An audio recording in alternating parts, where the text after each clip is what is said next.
Olá, o Exu é o diabo?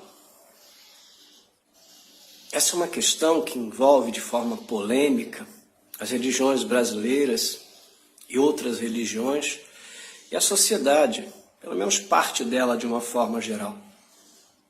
Eu vou emitir a minha opinião sobre isso. É importante iniciarmos dizendo que o diabo ele é uma figura da mitologia, das religiões judaico-cristãs. Num diálogo com outras culturas, como a cultura grega, a cultura romana, outras culturas europeias, chamadas pelos cristãos europeus de pagãs, se estabelece a figura do diabo. Ele é muito comum na Idade Média e bastante solicitado por parte da sociedade europeia que pratica o cristianismo, ou que vive essa cultura cristã. O Exu, ele é um orixá, e ele faz parte de um panteão, de uma cultura iorubana, com grupos étnicos que habitaram e ainda habitam as regiões do continente africano, onde hoje, grosso modo, nós temos a Nigéria e o Níger. E ali, diversos orixás, Odudua, Obatalá, Xangô, Oxóssi, Ogum, Iemanjá, Oxum, Inhaçã, enfim, diversos orixás são cultuados, dentre eles Exu.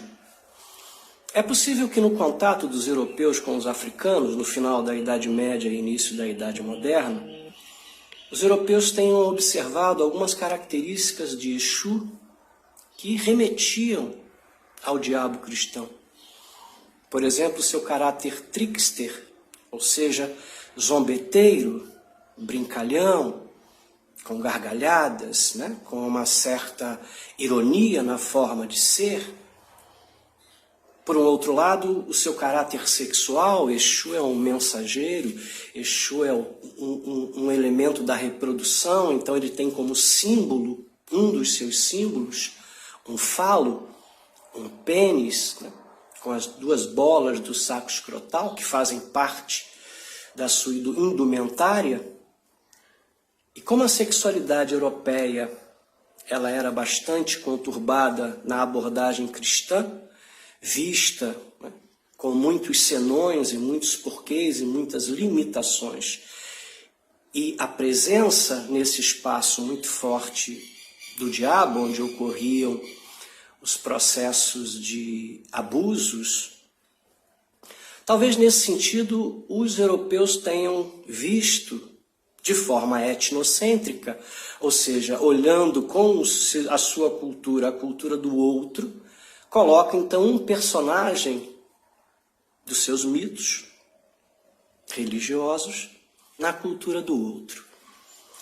Creio que quando essas culturas elas vêm para a América, através do culto aos orixás, aos voduns, aos inquices e ao culto aos antepassados, as coisas vão ganhando novos contornos.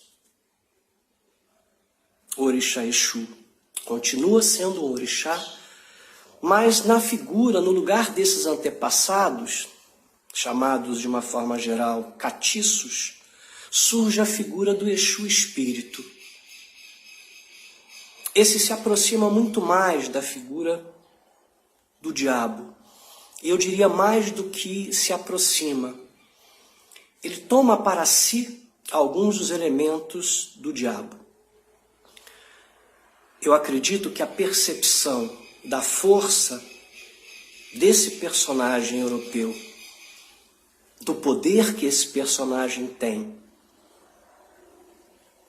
no entendimento, no imaginário europeu, faz com que africanos e afrodescendentes tomem essa força em defesa própria, na luta de resistência contra a escravidão e os excessos que as elites cometiam sobre esses grupos. Dessa forma, eles trazem para si o poder do Exu, do diabo cristão para o Exu. Existem pontos nas religiões como a Umbanda, por exemplo, em que eles cantam Exu, que tem 2 cabeças. Ele faz sua gira com fé. Uma é Satanás do inferno e a outra é de Jesus Nazaré.